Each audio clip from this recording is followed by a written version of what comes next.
Hey guys, Jason here for another statue review. Two statues this time actually, both from the same line. One is relatively new and the other one is a couple years old now. But like I said, same line, so I figured I got them both in recently, so I figured I'd review them at the same time. So without further ado, here is J Scott Campbell's Fairytale Fantasies, Little Mermaid and Alice in Wonderland. As you can see, the boxes that they come in are awesome. This is, I think, a collaboration with Sideshow. So these are actually created by Sideshow, but designed by the amazing J Scott Campbell. Big fan of his artwork. As you can see, I have his, I don't know if you can see that in the light, but his black cat homage to this famous painting.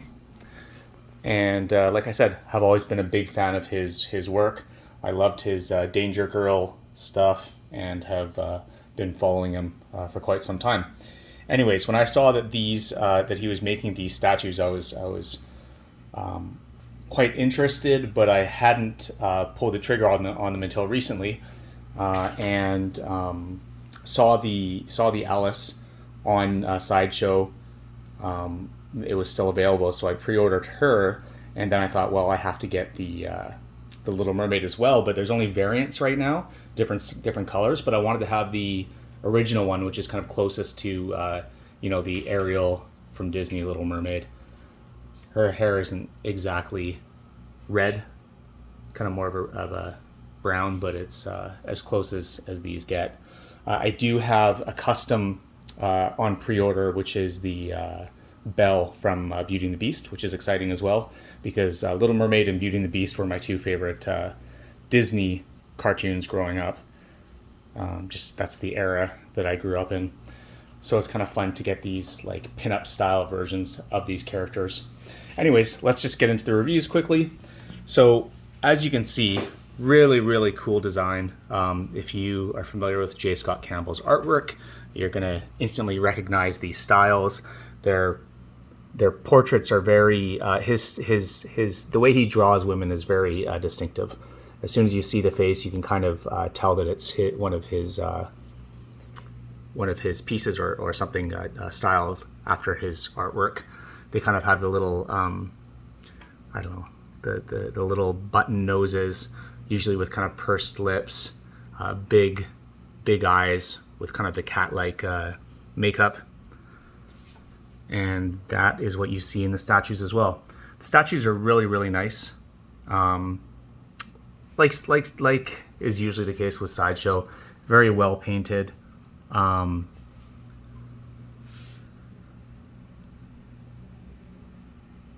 Flesh tones are good. Outfit has a bit of a shine to it. It's just a nice little statue. These are not the usual 1/4 or 1/3 that I get. I think that they're 1/5 maybe.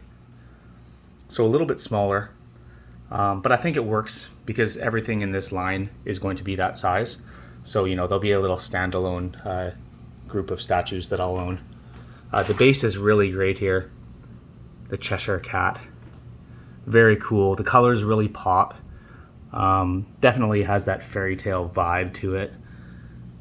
The mushroom, I'm not sure if this is getting picked up in the camera, but it has some nice little detailing around these kind of bigger white bits. There's sort of a color texture type thing in the mushroom behind there. This is sort of fun. The two pieces of the mushroom that Alice has plucked out there and here. If I remember correctly, one makes her grow big, one makes her grow small. Again, it's just what make these stand out to me is just the color. It's a really fun statue.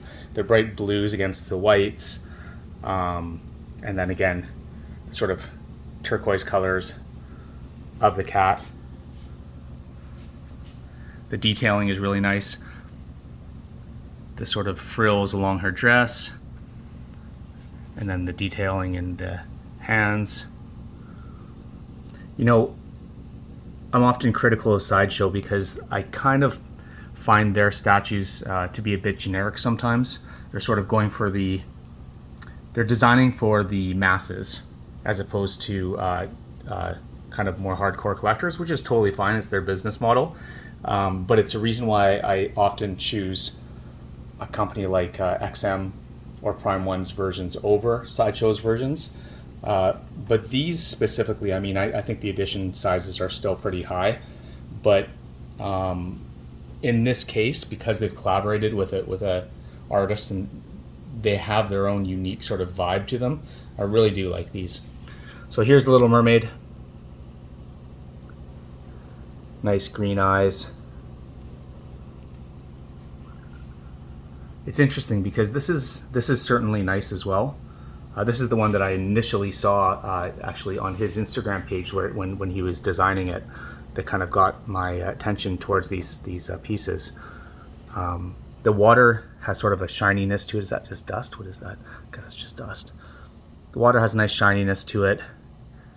Nice detailing in her hands with the different rings and the nail polish and the bracelets that she has. There's a really cool sort of finish to her necklace, almost like an iridescent pearl look to it, which is great. I definitely see, you can tell that this is the first one. At least I can tell that this is the first one that they created, because while it's really great, it's nice. Look at the detail on her face. There's a little bit of freckling almost that makes her look really cute. But I feel like this one is a superior statue. It's more elaborate. I feel like even the detailing is just a little bit more, it's just amped up a little bit more. There's more to this piece. The base is certainly more interesting. I like that blue and white swirl there. It's just, this one is just much more simplistic. Now, if I move this box out of the way and come around behind here, you can see that the tail is made with a translucent resin, which has a really nice look and feel to it. So it's not that this piece is not done well. It's just a little bit more simplistic, and it just feels a little bit more basic than the Alice piece. Like look at the dress in the back of this Alice.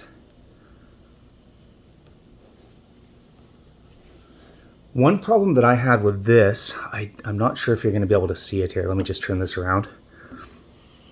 But this hand, as you can see, just doesn't quite fit in all the way. I've played around with her, where she goes into the base and how she sits. And you can turn it so that it see, even when you turn it, it doesn't really work properly. But when you turn it, then this comes out.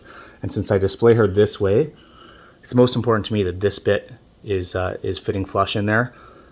So that's a bit of a flaw. Hopefully it's just in mine and not in the design period. But it's unfortunate. Again, though, not something you'll ever notice when you're looking at her full on like this. She really does look beautiful. Really nice. This one I had no issues with at all. No QC issues. Everything fit in perfectly. They're really, again, they're very simple statues compared to what I normally collect, but they're just really cute. There's like a nice mixture of sort of nostalgia with the Disney characters and kind of a pin-up look, which I really dig. So there you have it. Not much more to say on these. I love them. Can't wait for the custom Beauty and the Beast to arrive, and looking forward to what else Sideshow might release in this line too, if they haven't discontinued it. I'm really not sure. In any case, there you go, guys. My name's Jason. I have a YouTube channel. It's Prime Collectibles. I don't know if you'll find it if you try and look for it on YouTube. It's a relatively new channel, so the algorithm doesn't like it yet, but you might come across it. I also have an Instagram account, which is prime.collectibles, and I am often sharing my videos on the fantastic Rad Titan channel as well. So catch me there, or catch me on my own personal channels, and until next time, guys.